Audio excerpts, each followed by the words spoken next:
All right, let's do this. Welcome to the Profit by Design podcast. I am your host, Dr. Sabrina Starling. We record live every Friday here on your favorite social channel. We are live on YouTube, LinkedIn, and Facebook every Friday, 11:30 Central. And I'm continuing today in our series on how to take a 4-week vacation. This is part 3 in our 3-part series about this. And I want to comment that if you are watching this live, I'm doing a giveaway of my book, The 4-Week Vacation. Drop a comment in the chat that you're here live right now, and I will get you a signed copy of my book, The 4-Week Vacation. And if you can tell, I've got a lot of excitement and energy in my voice because it just dawned on me that I am 2 weeks away from my 4-week vacation. And I'm really, really excited about that. I love taking a 4-week vacation, obviously, for the time off and the fun things that I have planned. But the other reason that I love it is what happens on our team. Every time I go away for an extended period of time, I see our team stepping up and I see people gearing up and getting ready, and we're putting plans in place for how new things that we've implemented since my last vacation, how those things are going to run without me and without my involvement. And the team members get to step up and take ownership around that. And I see that happening. I want to shout out to our success team, Carson and Caitlin. You guys are rocking it. And it's really fun to see everything coming together here. So we are going to go into how to we talked last time about how to set your team up for success for a 4-week vacation. This time, I want to talk to you about decision-making tools that you can share with your team so that they can make decisions with you present or with you absent. And what's really beautiful about implementing these decision-making tools is it up-levels the decision-making in the business, regardless of whether or not you take a 4-week vacation.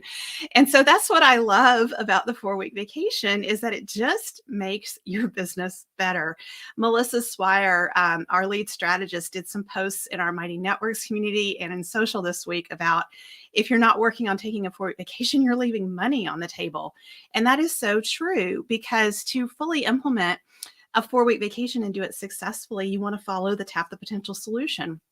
And the Tap the Potential solution is a model for your business to make it much more efficient. So you create efficiency that leads to increased profitability, and you create efficiency that leads to more time freedom for you.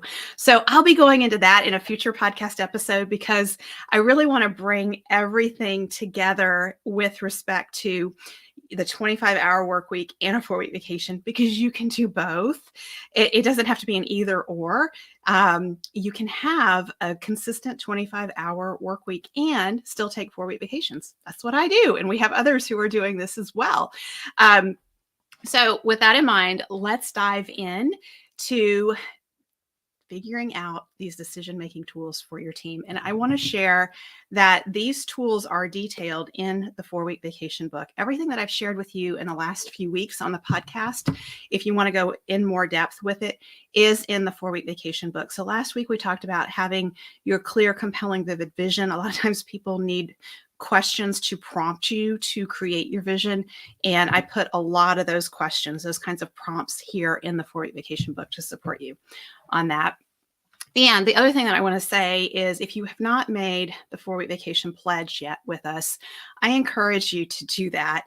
There is so much benefit when you get really clear that you're going to set your business up where it can run efficiently and it can run without your daily presence. So head on over to tapthepotential.com/pledge. Make your pledge. You will get invited to our Jumpstart that happens next week. And I'm going in depth in the Tap the Potential solution. So make that pledge. Head on over to tapthepotential.com/pledge and then join us in the Better Business, Better Life Jumpstart. There's no charge for the Jumpstart. There's no charge for the pledge. We are supporting you. We're bringing together our resources to support you in being successful in designing your business to be sustainably profitable and to be able to run without you, so that you have more time to enjoy your life. Okay, so let's talk about these decision-making tools. I have found that when it comes to decisions and choices in our businesses, that when I'm on my own, my natural tendency is to just try to figure things out on my own. So when a team member comes to me and presents a problem or a challenge, I immediately start thinking through, well, what's the solution? How can I solve this for them? How can I fix it? How can I make it better? And we make a lot of decisions in reactive mode, and we rarely take time to think through choices and alternatives. I've been in business 18 years, and I can see so many times where I made an off the cuff decision to solve something that somebody brought to me. And after I had more information, I realized that I didn't make the best decision and I paid some dumb tax for it. And I think you probably can relate to that. And as a matter of fact, if you're watching this live, if you can relate to making off the cuff decisions and paying dumb tax, just post that in the chat or give me a thumbs up. So, we all know we're together in this. And when we bring our teams in to start making higher level decisions in our business, number one, it holds us accountable to not make these decisions off the cuff. We have implemented EOS, the Entrepreneur's Operating System, which is detailed in the book Traction by Gino Wickman. We've implemented that at Tap the Potential. So we have level 10 leadership team meetings once a week. And in these meetings, whenever there's an issue that comes up in the week, I don't solve it. I put it on the issues list. So that immediately slows me down. And I'm so appreciative because I realize I don't have to figure this out on my own. I can involve Amy and Melissa. There are two other leaders in the level 10 meeting. I can involve them in making decisions about it. And I also have time to gather more information before we discuss it in a level 10 meeting. And those are two critical things. So this forces you to slow down in your decision-making process. That's a big benefit. And I also know the benefits of sleeping on a decision that often yields a fresh perspective. So I highly encourage you in that way too. But then asking for input from others on your team yields new perspectives and alternatives that you might not identify on your own. And so when we couple team decision-making with powerful questions, the quality of our decisions increases exponentially. So learning how to ask powerful questions to shine the light on alternatives that we haven't explored, that's a skill that a lot of us need to develop. This is a coaching skill, and we teach the powerful questioning skills in our Coach Approach program, which is in our Leadership Academy at Tap the Potential. So I want to share with you some key things about these powerful questions. First off, they're open-ended questions. They are not yes-no questions. And there's a place for yes-no questions. When you're gathering information and seeking clarity, that's a place to ask some yes-no questions or closed-ended questions because you're just fact-finding, you're gathering information. But the place to really use those open-ended questions is in when you're discussing the issues with your leadership team. And I see Stacy's comment here. Stacy, she says, yes, less talk, ask better questions. Absolutely. So when it comes to asking these questions, I want to give you some examples of powerful questions that you might just keep handy when you have these leadership team meetings. So what's the real issue? What assumptions am I making? Oh my gosh, I love that question because it just reminds me that I'm probably making assumptions and I need to figure out what assumptions I am making. What other ways could I approach this? What is the other person thinking, feeling, or wanting? What have I not considered? What are 3 counter arguments to my opinion? I love this question. Years ago, I had a coach who, whenever I was in a coaching session with him and we would come up with, okay, here's what we think we're going to do and move forward, he'd say, well, wait a minute. What are 3 counter arguments to doing this? And so he always made me flip things around in my head. And I made a lot better decisions because he made me slow down and think about what are 3 counter arguments here? What do I not know? Where am I stuck? What is the real challenge for me? What am I tolerating? What am I tolerating that goes against our immutable laws? Where am I stopping short? What is in the way? What information do I need to make a more informed decision? So as you listen to these questions, I hope you're seeing there's multiple ways these questions can be used. You can use them yourself before any decision you make on your own. You can ask yourself these questions before you go into discussion with your leadership team to discuss the issue, so that you have given more thought to the issue before you just jump in and start discussing it off the cuff. And you can teach your team to ask themselves these powerful questions about the same issue. Can you imagine 3 leaders asking themselves these kinds of powerful questions about an issue before you talk about the issue? Like, whoa, like that just creates tremendous confidence in the decision making that's happening, and it elevates the quality of these decisions.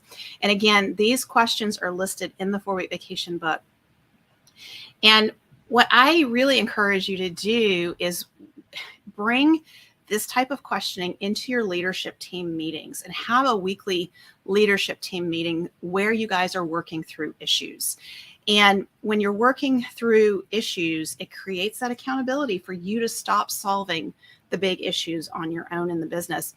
And you're able to be away. These leadership team meetings should be able to happen regardless of if you are in the business working, or if you're out for a week or out for 4 weeks. Your leadership team should be able to move through and address issues using some of these powerful questions. So I know you might be thinking, okay, well, Dr. Sabrina, you don't understand. Things happen really quickly in my business. We've got to respond. We have to react. We don't have time to slow down. Yikes. I know that. I used to be there. If that's how you're feeling, you're running your business on adrenaline, and you're not making good decisions when you're running your business on adrenaline. Some of them will be good. A lot of them won't be good. And I really believe that when we slow things down, we speed things up. So when we slow down the decision making, we make better quality decisions. We have fewer crises in the future that we have to figure out what to do about. So we start preventing crises in our business because we slow down and we improve our decision making. So the next thing I want to share with you is the importance of equipping your team with a decision making filter. I love it when business owners start talking about hiring for higher level positions, like leadership positions in the business. And we talked about this just yesterday in the How to Hire the Best course. How do you delegate for these higher level positions that have complexity built into them? There's complexity in the decision making. There's emotional intelligence that's required. And how do you hand that off? And what I think most of us are not aware of, and I know we're not aware of it because I used to be the same way, is that we have decision-making filters in our head. And when we're making decisions, we're already running things through these filters. We just haven't articulated them yet. And sometimes our decision-making filters are not the best. So I want to give you some guidelines for your decision-making filter that you can use on your own, and you can also start training your team members in this decision-making filter. So there are, when it comes to making decisions on your team, last week I talked about the importance of having that compelling, vivid vision. And when you have a compelling, vivid vision, it keeps you out of the survival trap. And you want to make sure that every decision you make aligns, and there's direct alignment between that decision and the compelling, vivid vision for the company. And just being able to speak to that, like, if we go forward and we do this, how does this get us back to our vision faster? If you can't answer that, that's a big red flag. You shouldn't make that decision. And you also want to make sure that the decision aligns with the immutable laws in the business. And so if you have your immutable laws defined, you have that clear, compelling, vivid vision, and you and your team members can say, yes, the decision we're making here aligns with the vision. It aligns with the immutable laws. You're on the right track. But there's more that you need to consider. And that is the field of play. And your field of play is created by understanding what your sweet spot in the business is, which is step 2 in the Tap the Potential solution, by the way. So we help you identify your clearly defined sweet spot. And that's your top clients who bring in the most profitable revenue to the business. And it's also your strengths and your team's strengths in serving your top clients. And it's what your top clients appreciate most about what you're doing for them and how they see you as unique. It's not your perspective on how you're unique, it's how your top clients see you as being unique. And it's the systems that you put in place to serve those top clients, attract more of those top clients, attract the right team members to serve those top clients. That's the sweet spot of the business. And so when you have that clearly defined sweet spot, it also allows you to look at every role in the business and identify the expected results for every role in the business. And that goes into creating your field of play, which I talked about in last week's episode on how to take a 4-week vacation. And so when you have that clearly defined field of play, what winning looks like, you have the immutable laws, and you have the clear, compelling, vivid vision. Those are the 3 components that you need and your team needs to be able to make solid decisions. So here's some questions that you can ask. How does this choice move us directly toward our compelling, vivid vision? If it does, how does it do so? Like, we need to be able to explain how it does so. Does this decision align with our immutable laws? Does this decision grow or support the sweet spot of the business? If yes, how does it do so? And if you can't quite draw that direct connection to how it supports and grows the sweet spot, you shouldn't move forward with that decision. How does this decision impact our top clients? Does this decision support profitability? And remember that to build a sustainable company, you want to always look at the impact of a decision on the company's profitability. And you need to be able to say, this will make us more profitable, not this will bring in more revenue, which is where a lot of us get caught in the survival trap, because we're like, oh, we could go do this and it's an easy way to generate revenue. Well, does it support the sweet spot of the business? If not, you're introducing complexity, and complexity is the enemy of profit. You don't want to introduce complexity in the business. And another question is, does this decision further our area of innovation? Your area of innovation is part of your sweet spot. If it does, how does it do so? You got to be able to explain that. Is the decision sustainable long-term? Can we do this? If we add more team members, is this going to be something that we can do? Is this something that if we are doing it long-term and we project it out, we can realize that if this aspect of what we're saying yes to starts to grow, it could really take us off course from our sweet spot? That's a problem. So that sustainability question, can we sustain this long-term? In an example, a like very recent example of this is working with one of our team members who's doing a role. It's a brand new role in the business. That's kind of how it always is at Tap the Potential. This is a brand new role because we're growing. It's a brand new role in the business. And we like to have fun titles for our roles at Tap the Potential. And the title of this role is not so sexy. It's very basic. And she said, I'd really like to have a more fun title, more just exciting and energizing title. And so I gave her permission, go brainstorm this. Let's figure this out.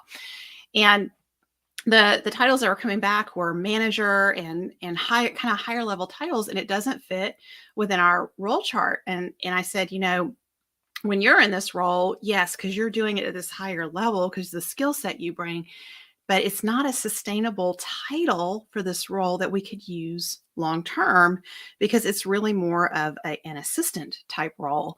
And so it can be a sexy title, but it can't have manager in it, because it would go out of order of how our accountability and role chart is set up. So it wouldn't be a sustainable decision. It would work for this particular team member and the skill set that's being brought to it, but it wouldn't be sustainable long-term. So that's an example of, is this sustainable long-term? If you project this out, you have other people in the role. Does that fit? No, it doesn't fit.